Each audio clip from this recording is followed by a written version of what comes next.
Welcome to the very first Flying Heron post fishing show. So in this show, we are going to show you what baits we used, how we used it, conditions of water, where we fished at, yes, what we did wrong, what we should have done. We're gonna ask for questions. You know, if people fish there, maybe they have some suggestions. We're gonna rate where we fished at. So here we go. Alright, so in the first segment here, we're going to show you what baits we use on the river to catch fish and to try and catch fish. Alright, I'm gonna start off with what I started using that day. You're not gonna see it on camera because I didn't use it that much. I used it for maybe about 30-40 minutes. It didn't catch anything. Here it is. It is a Strike King extra deep. Goes from 19 feet to beyond. So yeah, we're out trying to fish deep. I was going for a big fish that day. No matter what, I was gonna try to catch a big fish. It looks like a bass. The colors look like a bass. Green on top, a little bit of brown, and then you go from white, and you see that that red, that pinkish deal in the bottom there. And look at the lip. It's 19 foot and beyond. So this is what I used. Tried it deep, tried it fast, tried it slow, tried giving it a couple jerks every once in a while. Did not work. I didn't like it. I stopped using it. I wouldn't say I don't recommend it because I haven't used it enough, but not where we were fishing at that day. Alright, so what I used is, if I can get out of this magic drawer, I used the Rapala Deep Runner. It goes from 3 to 9 feet. I didn't really use it that much because I wanted to try the ambassadors, and lucky for us, we did use ambassadors and we did catch fish. I have not caught a fish with this yet, but it's okay because this is the first time I've tried it. So if I catch a fish with it, I'll let you know, see how big it is. Alright, so you saw this, you saw the video, you saw what we actually caught the fish with. We caught 4 fish and I lost a monster fish. That was a big fish. It was a monster. It came up and I was paying attention. I was running too fast. We were talking, playing around, and I missed it. But if you see the video, you've seen that big 5-pound fish that I caught. I caught it off of this. Bring it out. This is it. Ambassador of the Hunt, curly tail, green pumpkin. Alright? The beautiful thing about these worms is that they're nice and long, so we can catch nice and big fish. Nice big fish. And what's amazing about it is if you don't like it, get it. You cut a tip off it, and you go from a 7 to a 6. You go from a 7 to a 5. Or you could just go from a 7 to maybe, what, 4, 5? I don't know. It depends how you want to use it. Yeah. If you're not getting any bites, you know, you just cut it off and go ahead. And, you know, you keep getting shorter and shorter. So you start getting bites. Maybe you don't have big fish where you fish at. But, I mean, we've fished at the river a lot, but we've never thrown big baits. So I know if we're going to start throwing bigger baits because they do produce big fish. You've seen it in the video. 5-pound bass. It's there. Nathan, what did you use? So I used this hollow finger red trick worm. So same thing applies, 7 inches. As you see here, we covered it with garlic. So same thing here. You just, if you don't like the length, you can bite a couple inches off, maybe 1 inch, 2 inch. Depends how you want to use it. So yes, we are going to start throwing these baits because these baits do work. I would highly recommend them. Highly recommend them. Information down below. Get in contact with Ambassador of the Hunt, Mr. Edward J. CHAPA. He will hook you up with these amazing, incredible lures. That is Ambassador of the Hunt. Try them out. One thing that I will tell you that always works in the river or wherever I fished at, go with the green pumpkin colors or watermelon red. You will always catch bass off of that no matter where you're at. That is my belief because it's always worked for me, or for me and Nate has not. It is not filmed yet. So that's what we've used. All right. Now we're gonna show you how to rig the stuff up. All right, I'm gonna show you how I tie my knots and how to set it up. Okay, I started off, this is what I use in the video. I started off with this 1/4 ounce bullet weight. It's a 1/4 ounce bullet weight. It's not that expensive. Cheaper ones that like real expensive, they're not that expensive ones. So this is what I used. Okay, you get your bullet weight, you put the line through the bullet weight, put through the bullet weight.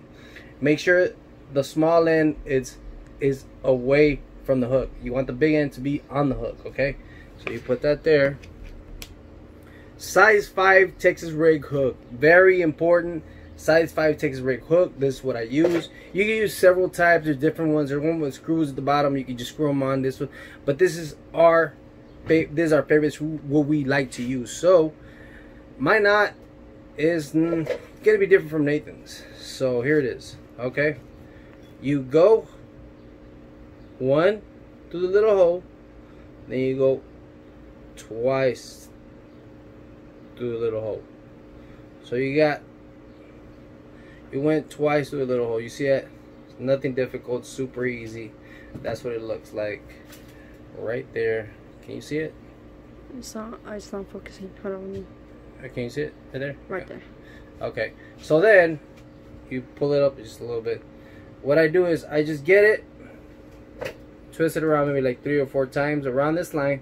You get this line, you get this other line, you just twist it around maybe like 3 or 4 times. 2, 4, and then this end you just get it and put it through both of the little holes. Pull it. Boom. That's it. That's my knot. Just like that. Let me focus on it. Do it again. That's my knot. You see it? Right there. Okay. So now my knot's ready. This is what your end product's supposed to look like this.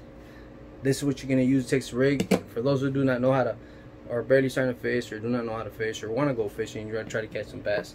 So I'm gonna rig up my Ambassadors of the Hunt 7-inch green pumpkin worm, my curly tail 7-inch green pumpkin worm. Okay, what I used in the video. Okay, so simple. You get it. There's some ribs here. It makes it simple. There's like little holes on it. So what you do is you put it into the top. You break the plastic right through the little holes. You come around, turn it around. That's what it's supposed to look like there. That's where you got that little dip there. And then you get back. You still got some of them little holes here. They're like little rivets. You do is you just put it in like so. Nothing hard. There it is. Green pumpkin. Ambassadors of the Hunt. Ready to catch 5-pound bass. Now here's Nathan's. Go. So this is how I like to tie my knots. So what you do, this is how you rig it up. So what you do is you get this line and put it in the bullet weight, if I can get that in. Alright, what you want to do, you want to make sure that it's in there, right? Alright, so that's how I like to tie my knots. It's a little different from Bundy's.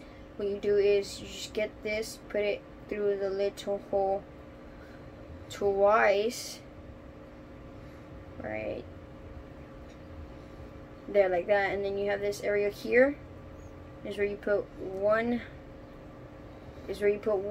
finger through the hole right here. There's a little hole right here, so you put your finger through that, and then what you do is you get this line and you just wrap it around like 5 times. 2, 3, 4, 5, and what you do, you expand this with 2 fingers. You just grab your line and then tighten up, and then you want to cut this excess off to like right about there. And then, so again, it should look like, I don't know, like this. Should look like this. So then this is how you put the bait on. So what you do is you get the bait, you want to cut it up. If you want to cut it up, you can cut it up. I like to cut it up, that way I can catch, that way it's more suitable for more fish. So, and then you just get this, pretty easy. You just get this, stick it in, and then you see ribs here. You just puncture the ribs.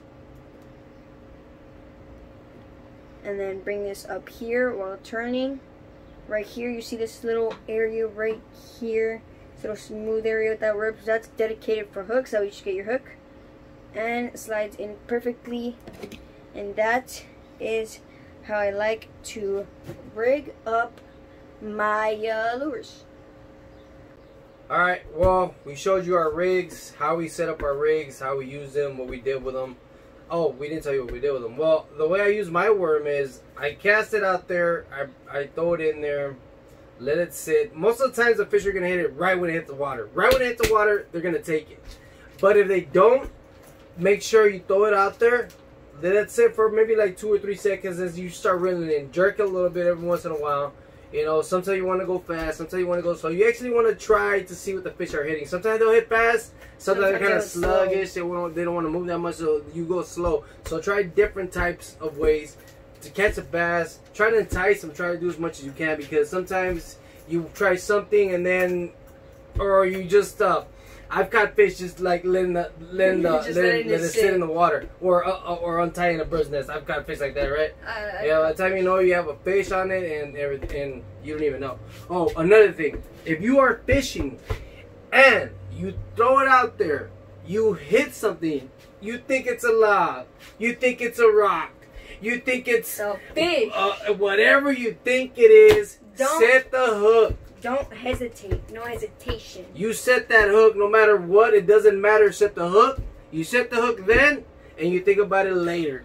Because if it's a fish, you're going to miss it. So remember that every time, no matter what, you set that hook. And if you set the hook in longer water, get ready to lose that lure or that bait or whatever you have on there, because it's going to get lost. So anything else we have to add there, Nathan? No, not necessarily. Yes, we do. What do you rate the river? I rate the river about 10 out of 10. I always catch fish there. Would recommend. Beautiful view, by the way, especially if you're on the water. You can. It doesn't matter if you're on the water or shore, because you can see Mexico on the side, which is a beautiful, beautiful view. All right. Most of the times the water's nice, green, clear visibility about maybe 5-6 feet. After that, it's just green, but it's super deep there. You have no idea. For the people that live in Middle America, United States, Central America, whatever, Central America, that's Central America, in the middle of the United States, they're out there that think that it's really bad down here. Oh, it's horrible. Oh my God, people dying. That is a lie. The worst thing that happens down here is just like the heat. It's hot. It's hot. We fish the river all the time. You don't believe us? Go to all our videos. They're mostly on the river, and we're fishing on a pedal boat. You know, the worst thing that's happened to us, not me and Nathan necessarily, but me and my cousin Petey, is that we got sunk by Border Patrol. They ran up on us. They didn't even see us. They almost sank us. That's the worst that happened. I'm not gonna say there's not bad things that happen, but most of the stuff that you hear on the news and stuff like that, it's pretty much a lie. Yeah. We fish on there all the time. Nobody ever messes with us. Nobody ever messes with us. Nobody ever tells us anything. It's quiet. The only thing we hear is us talking, maybe a few old people that live there, and some dogs barking. That's about it. Yeah, Winter, Texas live by the river. So, other than that, don't believe the hype. It's a lie. We fish there all the time. The fishing, 10 out of 10. You're always going to catch a fish. And that's awesome, because a lot of people don't go there because it's the same fact. So, if you want to catch the biggest fish of your life, you want to go there, because there you have humongous fish. We've seen about 8 foot, 9 foot alligator gar there. Yeah, we've seen them jumping out of the water. We've seen them pass by our boat, swimming by our boat when we're fishing. So, best fishing there, no matter what anybody tells you, is the best fishing there. And on Zaldua's parking mission, my God, that is like the mecca. We've caught like 30 fish in maybe 2-3 hours, right? 30 bass. About 30 bass. Yeah, 30 bass, 2-3 hours. One time we got so many fish, I couldn't even put it on camera because nobody's gonna watch it. One time I did put it on camera, nobody watched it anyway. So I mean, apparently people like it when we talk more. Then actually catching fish, because apparently YouTube's not about talking instead of catching fish. So now we're gonna talk as much as we want here, plus showing you how we catch fish. Yeah. So, one more thing, giveaway 2 of these packs. I don't know if they're going to be the exact same ones. I hope Mr. CHAPA has the same ones. But we're going to give them away. 2 of these packs. Okay? It's alright. Hello Bye won the gift card. I don't know if it's a he or she, but they won the gift card, $50 gift card. We're gonna do a $100 gift card this week. We can't do it. It's not possible. We'll probably do it next week. But they won, but they didn't want the packs. So we got 2 of these packs, brand new packs, to give away. Next Friday, what is it? June the 11th. June the 11th, Friday, 2020. We're gonna give 2 of these incredible lures for you, the fishermen, to go try them out. They work. They work. Watch the video. Watch the video. Watch the video. Watch it. Watch it. They work. So that's it for us, right? Yes, that is. In fact, it's Flying Heron Fishing post-show fishing show. Post-show fishing show. And we're out of here. Deuces. Deuces, we're out of here.